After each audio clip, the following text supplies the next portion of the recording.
Hello, welcome back to my YouTube channel. In today's video, I'm going to talk about how to calculate your proof of funds for your Canada study permit application. A lot of messages have been coming in, people sending me messages and asking, will 15 million be enough for my studies? Will 40 million be enough for my studies? Will 20 million be enough for my studies? The truth is, it is not a yes or a no answer. It is a matter of calculation. Before we start this calculation together, please subscribe to this YouTube channel, like, and share my video. Thank you. First of all, what is proof of funds? What is POF? Proof of fund is a way of you explaining and proving to the government of Canada that you have enough funds, that you have enough money to sustain yourself, to pay your school fees while you are in Canada, even without working in Canada. How do you do that? These are the steps we're going to take. The first thing I need you to have in mind for this proof of fund calculation is this. You should have in mind about your tuition and your fees, your school fees. You should have in mind about your living expenses,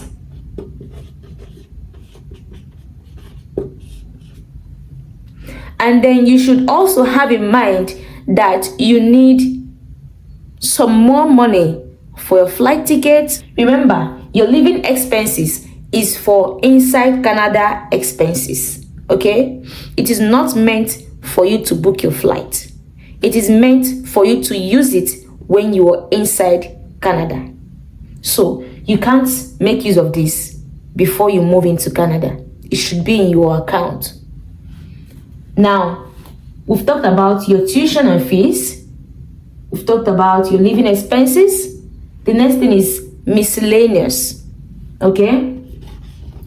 Your miscellaneous is another thing you should have in mind.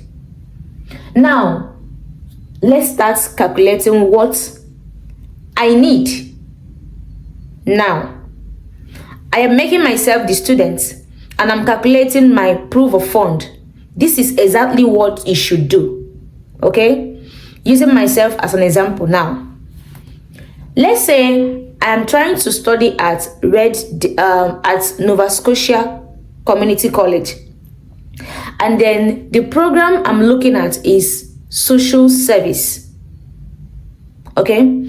Now, when I go to Nova Scotia Community College website, I would see that the tuition and fees for social service is 15,000 Canadian dollars. That means I need 15,000 Canadian dollars. Now, have this in mind. Social service is a 2 years program.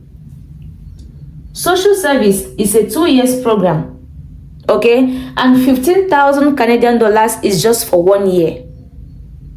Got that?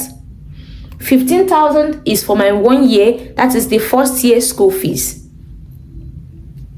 The living expenses as at 2025, according to the Immigration Canada, is 20,635 card, all in card, okay, Canadian dollars. Now, the reason I said in 2025 is this. The Immigration Canada have already said from September 1st, 2025, they are going to increase this amount to 22,008 something. So I'm going to give you the new living expenses that you're going to use from 1st of September 2025. This means that if you're trying to apply for your study permit, do it now. Do it now. Do it before 1st of September 2025. If you apply from 1st of September 2025 down to 2026, you're going to apply with the new living expenses of 22,000 Canadian dollars. Okay, so currently, right now, before September, this is the correct amount living expenses you should have in your account.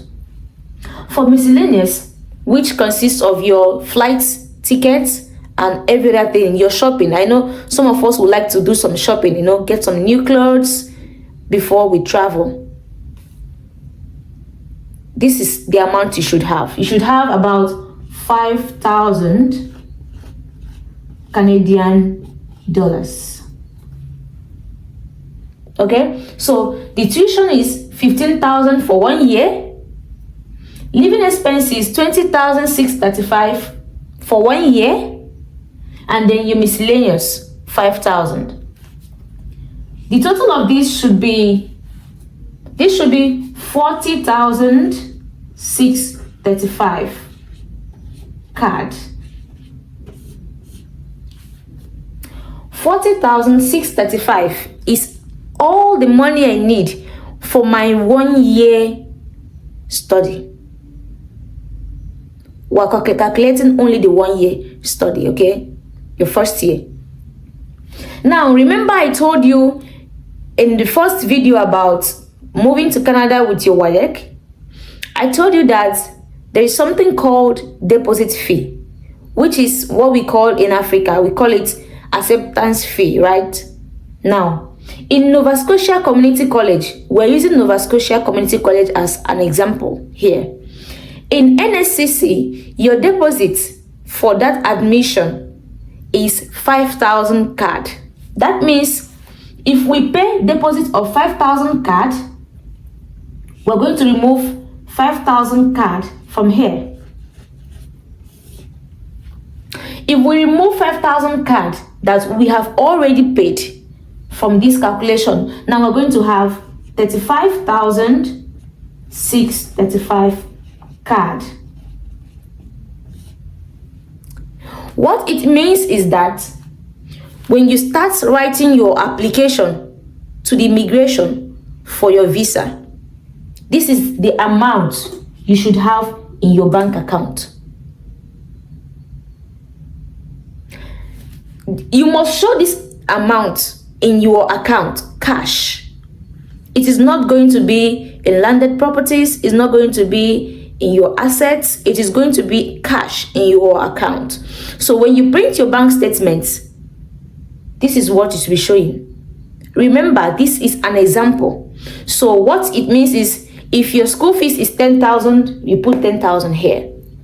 If your fees is 5,000, 5,000 should be here. When you calculate, make sure you remove the deposit you have paid, and the remaining should be in your account. Now, nothing stops you from paying more if you have more to pay. Why not? If you have more of that money to pay, instead of putting this 35,000 card in your account, you can just pay maybe more 5,000. Your fees is 15,000 and you have it in your account. You can pay all of it. Makes the visa officer know that you are ready, that you have this money, it is yours. You did not borrow it. It is not a loan. Okay, so this is how to calculate your proof of funds. But then, dumping money in your account from nowhere 2 months before your application, and there's a deposit of 15 million, there's a deposit of 5,000 card, there's a deposit of 50,000 card, it doesn't make sense. But then, if that is the only way you could get your money, some people said this, they sold lands, they had their investments, fine. You can explain that. It becomes a lump sum. So I will tell you how to explain your funds. Remember, having funds in your account does not guarantee your visa. Do you know why? You still have to explain to your visa officer how you got that money. So you see, The visa officer is not just interested in knowing that you have money. They also want to be sure that you have a legitimate means of getting that money. They also want to be sure that this money you are showing to us, it is yours, not a loan. So this is it. You put down your tuition and your fees, you put down your living expenses, you put down your miscellaneous. Okay? And then when you calculate, you remove the amount you already paid for your deposit.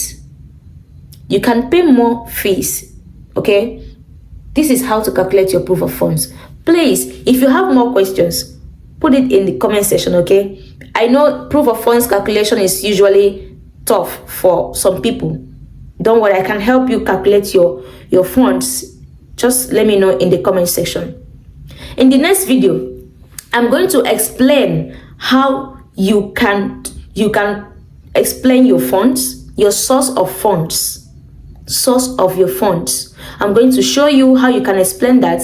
In the next video, I'm also going to tell you who can sponsor you and how to explain your sponsorship.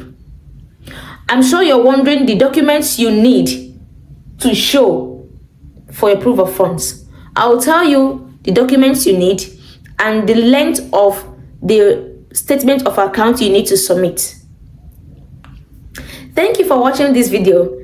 Remember, if you are applying for your visa, your study visa to Canada, this is how to calculate your proof of funds. Thank you very much for watching. My name is Neye. See you in the next video. Bye-bye.